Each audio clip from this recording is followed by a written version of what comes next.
Boa noite, igreja. Graça e paz. Como que vocês estão? Espero que estejam todos bem. O Senhor tem me incomodado há um tempo, tendo em vista, enfim, as minhas experiências como ser humano, né, diante do contexto que a gente vive. E eu tenho passado a pensar um pouco sobre um texto que ele tem falado muito ao meu coração e eu queria compartilhar com os irmãos o que o Senhor tem ministrado. Tá? A gente vai meditar um pouquinho hoje sobre o texto de Lucas, capítulo 15. Nós vamos ler do verso 1 ao 32. Amém? Assim diz a palavra do Senhor. Aproximaram-se de Jesus todos os publicanos e pecadores para o ouvir. E murmuravam os fariseus e escribas, dizendo: Este homem recebe pecadores e come com eles. Então, Jesus lhe propôs esta parábola. Qual dentre vós é o homem que, possuindo 100 ovelhas e perdendo uma delas, não deixa no deserto as 99 e vai em busca da que se perdeu até encontrá-la? Achando-a, põe-na sobre os ombros, cheio de júbilo. E indo para casa, reúne os amigos e vizinhos, dizendo-lhes: Alegrai-vos comigo, porque achei a minha ovelha perdida. Digo-vos que assim haverá maior júbilo no céu por um pecador que se arrepende do que por 99 justos que não necessitam de arrependimento. Ou qual é a mulher que, tendo 10 dracmas, se perder uma, não se acende a candeia, vai à casa e a procura diligentemente, até encontrá-la? E, tendo-a achado, reúne as amigas e vizinhas, dizendo: Alegrai-vos comigo, porque achei a dracma que eu tinha perdido. Eu vos digo que, de igual modo, há júbilo diante dos anjos de Deus por causa de um pecador que se arrepende. Continuou: Certo homem tinha 2 filhos. O mais moço deles disse ao pai: Pai, dá-me a minha parte da herança que me cabe. E ele lhes repartiu os haveres. Passando não muitos dias, o filho mais moço, juntando tudo o que era seu, partiu para uma terra distante e lá dissipou todos os seus bens, vivendo dissolutamente. Depois de ter consumido tudo, sobreveio àquele país uma grande fome, e ele começou a passar necessidade.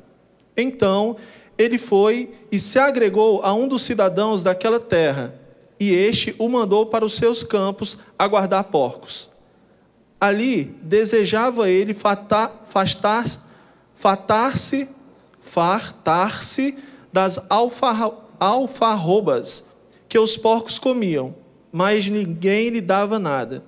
Então, caído em si, disse: Quantos trabalhadores de meu pai têm pão com fartura, e eu aqui morro de fome? Levantar-me-ei e irei ter com meu pai, e lhe direi: Pai, pequei contra o céu e diante de ti. Já não sou digno de ser chamado teu filho. Trata-me como um dos teus trabalhadores. E levantando-se, foi para seu pai. Vinha ele ainda longe, quando seu pai o avistou, e, compadecido dele, correndo, o abraçou e o beijou. E o filho disse: Pai, pequei contra o céu e diante de ti. Já não sou digno de ser chamado teu filho. O pai, porém, disse aos seus servos: Trazei depressa a melhor roupa, vesti-o. Ponde-lhe um anel no dedo e sandálias nos pés. Trazei também e matai o novilho cevado. Comamos e regozijemo-nos, porque este meu filho estava morto e reviveu, estava perdido e foi achado. E começaram a regozijar-se. Ora, o filho mais velho estivera no campo, e quando voltava, ao aproximar-se da casa, ouviu a música e as danças. Chamou um dos criados e perguntou-lhe: que era aquilo? E ele afirmou: Veio teu irmão, e teu pai mandou matar o novilho cevado, porque recuperou com saúde.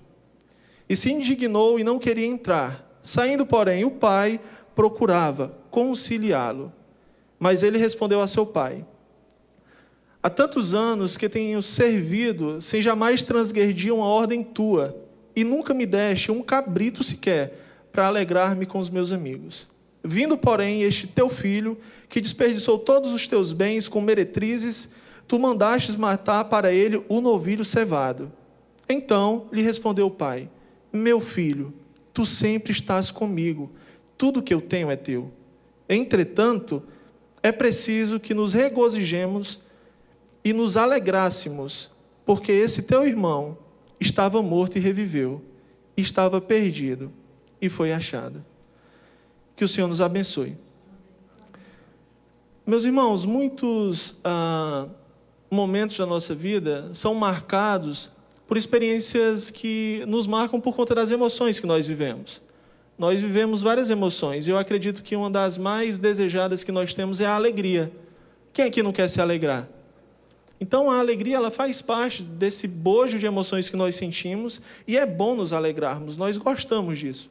E eu, pensando um pouquinho sobre a alegria, eu pesquisei o que homens relevantes no nosso contexto social dizem ou disseram sobre a alegria.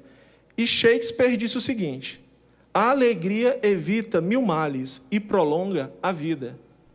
Santo Agostinho diz o seguinte: todos querem ser felizes, não há homem que não queira.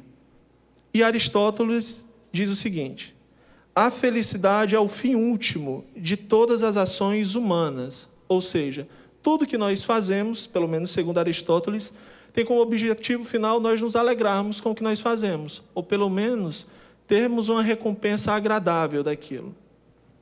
E uma coisa curiosa de todas as emoções é que, independente dela ou do que nos leva a sentir, todas elas nós compartilhamos, embora sejamos diferentes, tenhamos histórias diferentes uns dos outros, nós reagimos da mesma forma. Por exemplo, quando você está triste, naturalmente você tenta se resguardar das multidões, ficar mais no teu canto, pensativo. Essa é uma característica da tristeza. No entanto, uma característica da alegria é que ela é uma emoção que nós procuramos, de maneira natural, expressá-la de forma compartilhada. Embora você não conheça a pessoa que está do seu lado, por exemplo, quando você está no estádio de futebol, algo do tipo, seu time do coração faz um gol, tu nem quer saber quem está para o lado, meu irmão. Tu olha para ele, tu abraça e comemora. Aí depois tu cai em si e fala: opa, meu irmão, me perdoe até pelo amor de Deus, né? a minha atitude, nem te conheço, tal, aquela coisa toda. Mas essa é uma característica da alegria. A alegria, ela tem que ser compartilhada. Ela movimenta o nosso corpo. Por isso que quando você tem uma notícia boa, você quer compartilhar. Você liga para o pastor, você liga para o seu amigo. Mas quando você tem uma notícia ruim que te afeta, geralmente tu demora um pouquinho até sair da caverna, né, e se expor e de compartilhar com alguém o que tu está sentindo. E uma coisa curiosa é que, às vezes, no nosso contexto, pelo menos o que eu tenho percebido, é que a ideia de que a alegria tem que ser buscada e que ela depende única e exclusivamente de nós é algo que está cada vez mais forte. Os seus sonhos dependem de você, então faça alguma coisa. Isso tem a sua verdade, mas a ideia é que nós estamos sozinhos, como o pastor falou, né? Às vezes a impressão que nós temos é que nós estamos sozinhos num mundo que traz muitos conflitos e nós queremos nos sentir alegres e nós estamos sozinhos como representantes de nós mesmos, buscando a felicidade. Mas isso é uma grande mentira. É da vontade do Senhor, é do interesse do Senhor que eu e você nos alegremos. Nós temos o Senhor a nosso favor.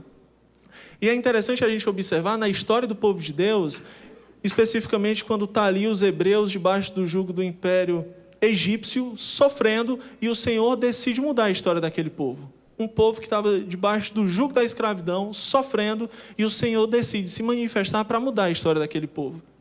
E eu quero chamar a atenção de vocês para o fato de que antes de Jesus, ou melhor dizendo, Deus, naquele momento da revelação, se apresentasse para aquele povo e já levasse eles para a terra prometida, aquele lugar onde eles iriam desfrutar da alegria, o Senhor decidiu se revelar para aquele povo. Então, antes da alegria que aquele povo iria experimentar na nova terra, na liberdade, Deus decide se revelar. E ele utiliza as 10 pragas para isso. As pragas tinham como objetivo o Senhor manifestar o seu poder e glória sobre os deuses egípcios. Ou seja, uma vez que o povo estivesse consciente de quem estava libertando eles, eles poderiam, então, aí sim, se alegrar, uma vez que eles iriam se lembrar que a alegria que eles estavam vivendo foi por causa do Senhor. Então, a nossa alegria, acima de tudo, tem como maior representante aqui na terra o Senhor. O Senhor está ao nosso favor, para que nós nos alegrássemos e nos alegremos. Mas um ponto interessante é que existe uma tensão entre a alegria e a murmuração do povo. Mesmo o Senhor tendo tirado eles com o braço forte do Egito, no primeiro desafio, que é o Mar Vermelho, a primeira coisa que o povo faz é o quê? Murmurar. Senhor, tu trouxe a gente aqui para morrer? Era por falta de túmulos no Egito que tu nos trouxe para cá? Aí o Senhor vem com a sua misericórdia e graça, abre o Mar Vermelho, e mais uma vez o povo murmura porque ele está com sede, e a água que tinha era amarga. Então o Senhor, com a sua misericórdia e graça, vai lá e intervém. E isso vai, o povo tem fome, o Senhor manda o maná, o pessoal enjoa do maná, o Senhor manda carne. Então toda a história do povo de Deus é marcada por murmuração, e o Senhor se manifestando como aquele capaz de satisfazer toda a necessidade do ser humano. Mas por que é interessante a gente entender isso? Porque a ideia da alegria no Senhor tem como base o próprio Senhor.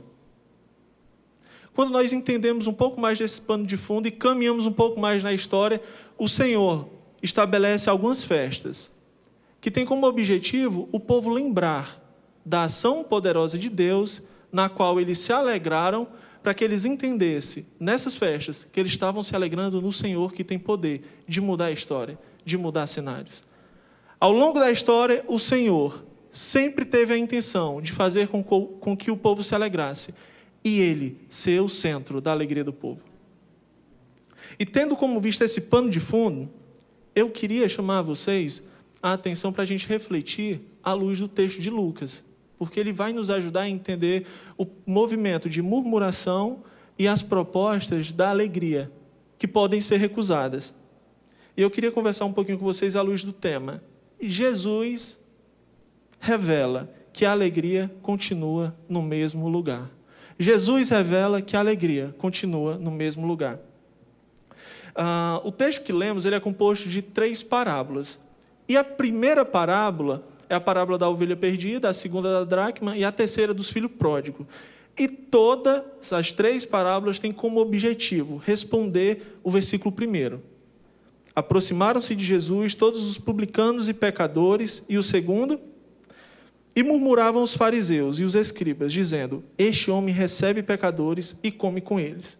Quem eram os publicanos? Os publicanos eram os judeus, a grande maioria, que eram traidores da sua nação, ou seja, eles cobravam impostos, seguindo ordens do Império Romano, dos próprios irmãos judeus.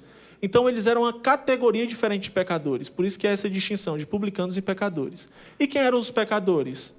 Os pecadores eram aqueles que não necessariamente se alinhavam à religiosidade judaica e seguiam a lei, a Torá. E aqueles também que tinham algumas práticas imorais, como a mulher, enfim, que foi pega em adultério, que tinham comportamentos desviantes. Então, todos esses eram considerados pecadores. E por que é importante a gente entender isso? Porque ao longo de todo o ministério de Jesus, ele sempre sofreu oposição. O povo sempre murmurava contra ele. Mas a murmuração aqui em específico é porque Jesus andava com essa galera, publicanos e pecadores, e comia com eles. E a ideia do receber e do comer é muito significativa, porque representa comunhão. Representa que o Senhor, além de se aproximar, ele mantinha comunhão com aquela galera. E os mestres da lei e os fariseus estavam criticando isso. E por que Jesus recebia e comia com publicanos? Porque o papel de Jesus era justamente se aproximar desse povo. Então a gente vê aqui Jesus cumprindo com o papel deles. E mais uma vez nós vemos o povo de Deus, fariseus e mestres da lei, murmurando contra a ação de Deus em sua revelação na terra, na figura de Jesus. Vocês estão conseguindo acompanhar até aqui ou está confuso? Maravilha. Então esse é o contexto que se dá a essas 3 parábolas. E eu quero chamar a sua atenção agora para as respostas de Jesus, que são propriamente ditas as parábolas. Vamos ler as 2 primeiras. Então lhes propôs Jesus estas parábolas. Qual dentre vós é o homem que, possuindo 100 ovelhas, perdendo uma delas, não deixa no deserto deixa no deserto as 99 e vai buscar a que se perdeu, até encontrá-la? Achando-a, põe sobre os ombros cheio de júbilo, alegria, e indo para casa, reúne os amigos e vizinhos, dizendo-lhes: alegrai-vos comigo, porque já achei a minha ovelha perdida. Digo-lhes que assim haverá maior júbilo no céu por um pecador que se arrepende do que por 99 justos que não necessitam de arrependimento. E qual a mulher que, tendo 10 dracmas, se perder uma, não acende uma candeia, vai à casa e a procura diligentemente até encontrá-la? E, tendo-a achado, reúne as amigas e vizinhas, dizendo: alegrai-vos comigo, porque achei a dracma que eu havia perdido. Eu vos afirmo que, de igual modo, há júbilo diante dos anjos de Deus por um pecador que se arrepende. E eu quero chamar a sua atenção para 3 movimentos que acontecem nessas 2 parábolas. A primeira é: algo se perde, algo é perdido. A segunda, o Senhor, o pastor e a mulher aqui encontram, porque há um esforço diligente em encontrar. Então há uma energia depositada por parte do pastor e por parte também da mulher. E aos olhos dos judeus, ou pelo menos dos mestres da lei e fariseus da época, isso aqui não fazia tanto sentido, porque chegava a ser até um pouco negligente você deixar no deserto 99 para no deserto procurar uma. Ou seja, correria o risco de você voltar para as 99 e só ter uma e as 99 ter ido. Então chegava a ser irresponsável. Então o que o Senhor Jesus está chamando a atenção aqui deles é que, assim como a mulher percorreu toda a casa varrendo, acendendo a luz para ver se achava, aquela ovelha perdida tinha uma importância para ele. Talvez uma moeda perdida para um homem da época que trabalhava, que tinha as suas atividades laborais, não era muita coisa, mas para uma mulher sim. Tendo em vista que o contexto da época, a mulher não tinha tantas condições assim devido ao contexto social que ela estava inserida. Então, uma moeda para aquela mulher, mesmo ela tendo 9, fazia muita diferença. Então, o que é que Jesus está falando? Está falando que aquela atitude dele é uma atitude de valor que ele está dando para aquelas pessoas, porque elas são importantes para ele, são importantes para o Pai. Então, a intenção de Jesus com essas 2 parábolas é mostrar que aquelas almas, aquelas vidas importam para o Pai. E eu queria aqui, talvez, trazer algumas lições para a gente estar pensando como que a gente pode aplicar isso na nossa vida. Em cada uma dessas parábolas, o Senhor finaliza elas falando que há alegria. E qual a intenção de Jesus? Jesus é que ele não está devolvendo a murmuração dos judeus, uma crítica, dos fariseus, uma crítica. Jesus aqui está ensinando eles. Jesus aqui não está criticando eles. Jesus está ensinando. Por isso que ele pergunta: qual dentre vós não faria isso? Eles falariam, talvez, nenhum de nós. Mas quando o Senhor chama a atenção para a ideia da alegria que o Pai, que Deus sente com isso, Jesus está ensinando eles. Então aqui não é uma crítica, o Jesus não está retrucando eles. Jesus está ensinando. Uma vez que, embora eles fossem um povo rebelde e obstinado de coração, o Senhor fala que ele veio primeiro para as ovelhas perdidas de Israel. Então os mestres da lei e os fariseus eram um povo que era alvo do cuidado do Senhor e do ensino do Senhor. Só que a forma como o Senhor ensinava-os tinha como objetivo instigá-los. Por quê? Porque tocava em sua religiosidade, em suas tradições, em seus costumes humanos que os distanciavam de Deus. Por isso que eles não entendiam o ensino de Jesus. E com essas 2 parábolas, Jesus está falando sobre o esforço que o Pai teve com eles também lá no deserto.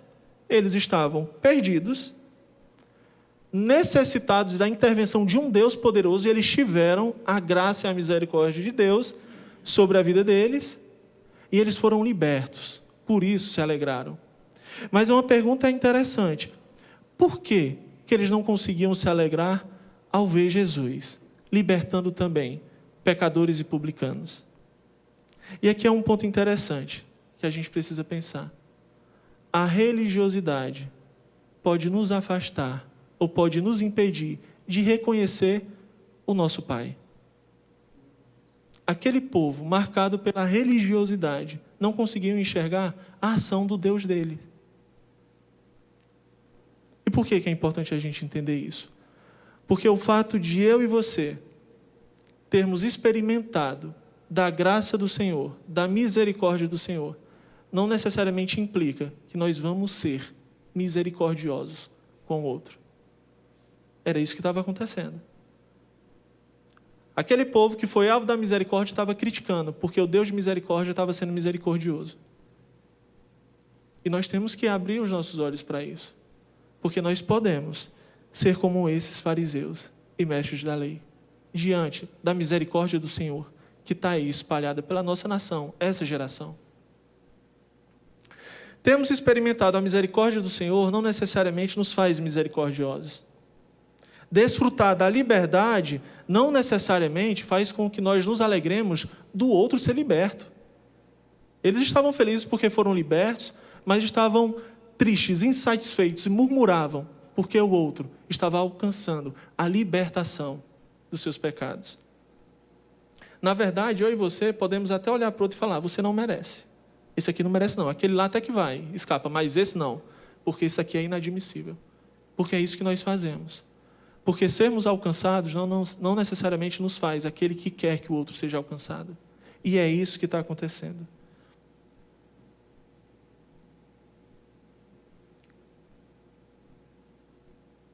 A dracma perdida e os fariseus e mestres da lei são aqueles que, mesmo tendo sido alcançados, estavam sendo perdidos ou se encontravam perdidos dentro do próprio povo de Deus, dentro da própria casa. Então, o que Jesus está fazendo? Uma relação direta da ovelha perdida, que eram os publicanos e pecadores, aqueles que se afastaram do Senhor, não tinham nenhum tipo de conexão religiosa ou espiritual com Deus Pai. Por outro lado, os fariseus e mestres da lei era a dracma perdida, que estava perdida aonde? Dentro de casa. Então Jesus está trazendo essas duas parábolas, trazendo para uma realidade que não necessariamente publicanos e pecadores e fariseus e mestres da lei são tão diferentes assim. Um está perdido fora e o outro está perdido dentro. Está fazendo sentido para vocês? Então, bora. E se nas duas primeiras parábolas, Jesus ele não faz necessariamente uma referência direta ao que levou elas a se perderem, no caso da terceira parábola, Jesus agora vai trazer a relação de dois homens, dois filhos com o seu pai, explicando o que pode nos levar a nos perdermos. Amém? Mas uma questão é importante a gente entender antes da gente adentrar esse ponto.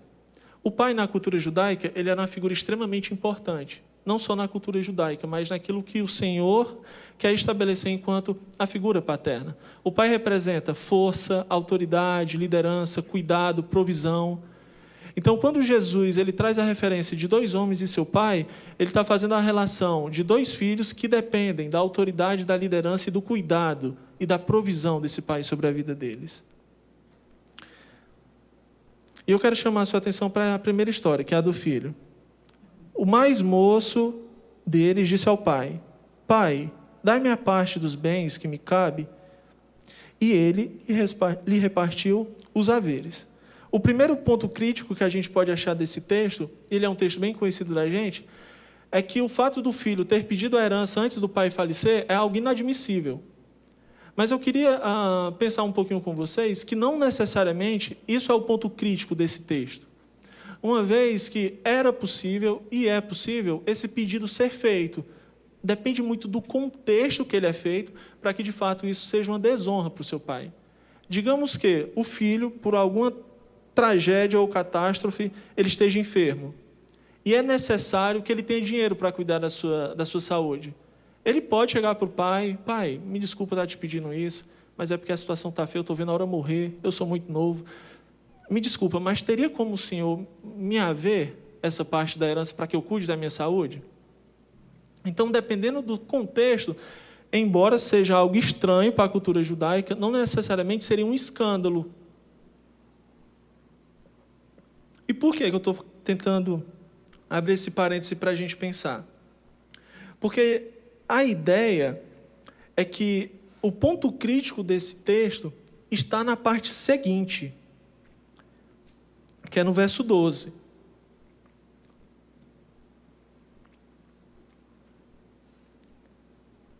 Verso 13.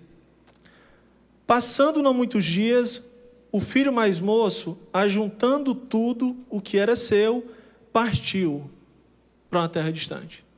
Então, o ponto crítico não é pedir a herança. O ponto crítico é sair da casa do pai. O que ele está fazendo aqui? Ele está negando a autoridade, ele está negando o cuidado, ele está negando a provisão desse pai. Então, quando ele fala que quer sair da casa do pai, e ele tinha pressa, porque não passou muitos dias, não. Então, ele tinha um senso de urgência. Ele está falando que não deseja mais continuar naquele lugar. Ele precisa mudar de lugar. Então, um ponto interessante para a gente entender aqui é que ninguém sai do lugar de onde está porque está satisfeito. Nós sempre saímos do lugar que estamos porque estamos insatisfeitos. E quando nós falamos de um contexto de pai e filho, quem aqui é filho ou quem aqui é pai, mas todo mundo já foi filho, então dá para todo mundo. Quando o filho está insatisfeito com o pai, uma das formas dele ameaçar esse pai é como? Vou sair de casa. Você vai ver, deixa só eu conseguir. Eu vou sair. Eu fugia de casa. Aí eu passava um dia na rua para ver se ele sentia falta de mim. Aí não sentia, eu voltava como se nada tivesse acontecido. Estava jogando bola, mas não era. Eu estava escondido. Porque essa é uma estratégia que nós adotamos, quando crianças, para nós conseguirmos o que queremos. Mas esse era um homem, é adulto, e ele estava insatisfeito, só que não tinha recurso para se manter. Então ele falou o quê?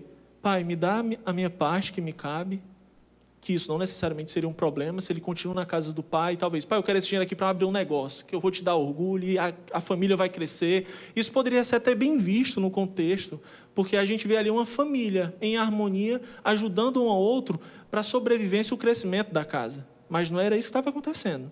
Ele pediu para sair daquele lugar. E aqui eu quero pensar, à luz do que a gente está falando, sobre como que isso pode ser aplicado à nossa vida. A nossa insatisfação com o que vivemos pode ser um sintoma da nossa insatisfação com o nosso pai. A nossa alegria, quando ela não está no pai, fatalmente seremos tentados a sair do nosso lugar de filho. Aqui está o paralelo com a parábola da ovelha perdida. Ela estava no meio do rebanho, sendo cuidada por um pastor, e falou, não, aqui não dá mais para mim não. E saiu, se afastou. Então Jesus está trazendo um contexto onde ele inicia com a parábola da ovelha perdida, da dracma, e traz para o contexto dos filhos. E ele tem pressa em se alegrar, como a gente viu. Ele sai da casa do pai não muito tempo depois. E a parte B do verso 13 diz que lá ele dissipou todos os seus bens, vivendo de forma dissoluta, ou seja, irresponsável. Depois de ter consumido tudo, sobreveio àquele país uma grande fome, e ele começou a passar necessidade. Então, ele foi e se agregou a um dos cidadãos daquela terra, e este o mandou para seus campos, a guardar porcos. O filho mais novo é o publicano e o pecadores, aqueles que recusaram a conexão com o Pai, através do que o Senhor tinha estabelecido enquanto cerimônias, enquanto culto que eles precisariam, enquanto lei que eles precisariam também obedecer. Eles desejavam ser felizes, longe do Pai. Isso os levou a se associar com pessoas estrangeiras e se tornando assim pessoas abomináveis a partir do que eles passaram a fazer, uma vez que cuidar de porcos não era algo bem visto. Na verdade, era algo imundo.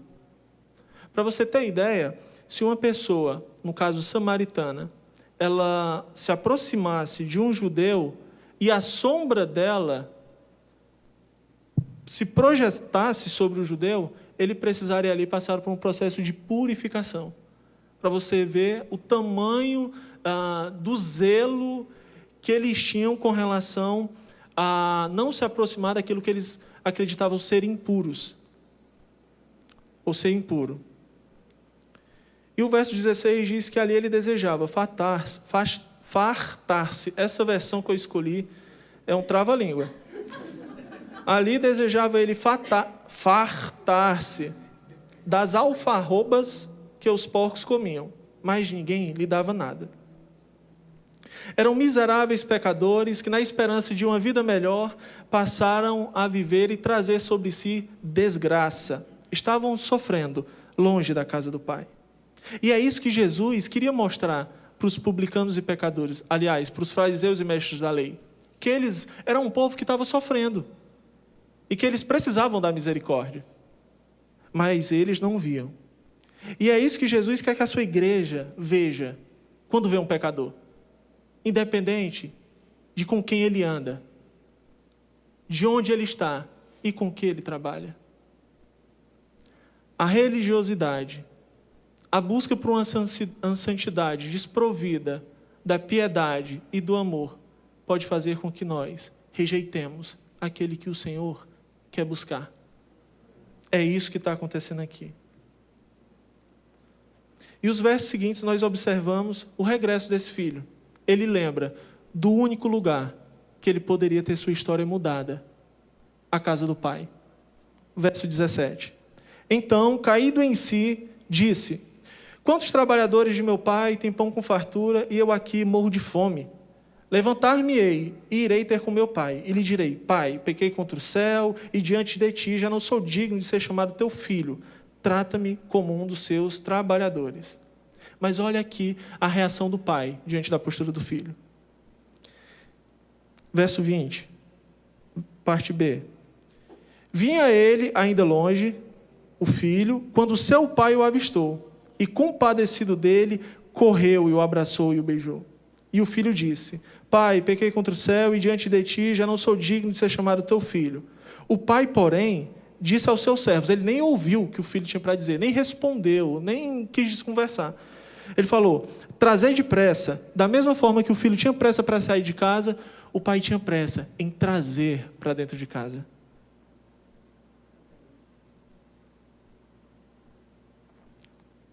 Trazei depressa a melhor roupa, vestiu, pondo-lhe um anel no dedo e a sandália nos pés. Aqui o Senhor está restaurando, o pai está restaurando a vida daquele homem. Trazei também e matai o novilho cevado, comamos e nos alegremos, porque esse meu filho estava morto e reviveu, estava perdido e foi achado. E começaram a regozijar-se. E aqui eu quero mais uma vez aplicar a nossa vida. Essa é a graça de Deus. Essa é a graça que não pergunta de onde a gente vem, mas que nos orienta para o lugar que nós precisamos estar, que é na casa do Pai. E ela está disponível para a gente hoje.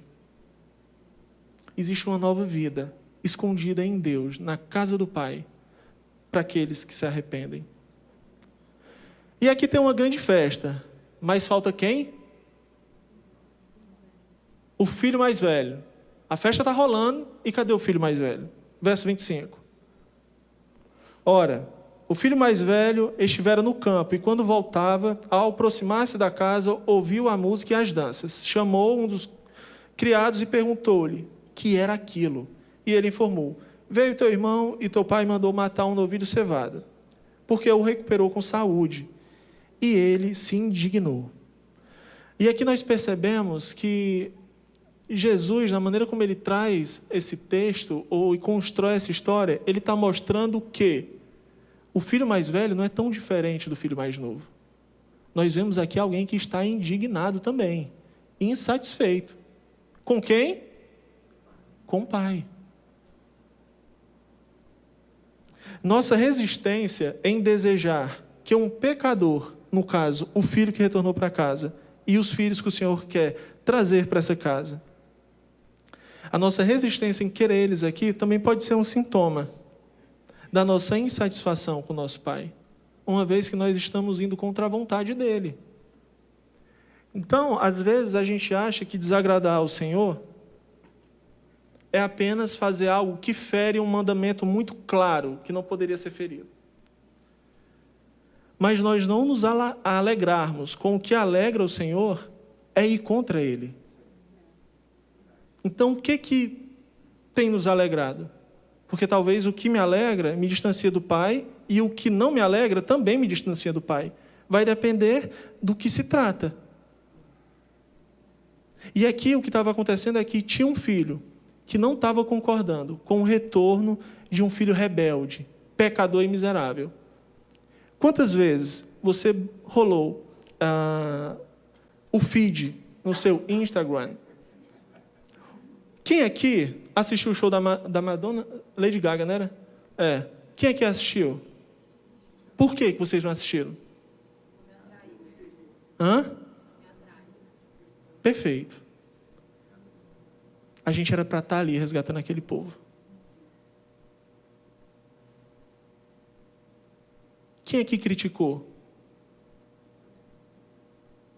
Quem aqui falou? Rapaz, há uma bomba. É falta de peia, é falta de uma pizza boa. Só tem gente sem vergonha. Mas não é isso que o Senhor via. Jesus, quando ele estava caminhando com os discípulos, ele olhou para aquele povo desgarrado, sofrido. Ali é gente sofrendo. Ali são os miseráveis, longe da casa do Pai, comendo lavagem. Mas quem sabe que eles estão comendo lavagem? Eu e você. E o que a gente faz para oferecer a comida santa, que purifica, que hidrata, que nutre, que restaura, que transforma? Nós somos esse filho, ou nós podemos ser esse filho que fala, aqui não. No outro canto sim, mas aqui não. Então a gente tem que ficar muito atento, porque às vezes na tentativa de preservar, e a intenção pode até ser boa, mas a prática talvez se distancie do Senhor. Às vezes na intenção da gente preservar a nossa santidade, a nossa conduta, o nosso comportamento, que isso sim tem que ser buscado. Isso não é a ideia também de você se tornar alguém irresponsável e eu vou para a galera. Não. Mas é entender que nós temos uma missão.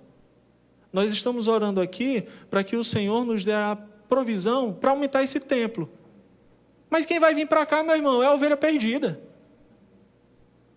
Quem vai vir para cá é a prostituta, que você talvez com medo dela se aproximar do seu marido, você nem quer que venha. É aquele galã de cinema que está se perdendo, se prostituindo, que você tem medo que a sua mulher veja e fale, rapaz, pelo amor de Deus, não fique por lá mesmo. É esse o povo que o Senhor quer trazer para cá. Então, se for para a igreja crescer e não ter essa galera, será que o Senhor se alegra com esse crescimento?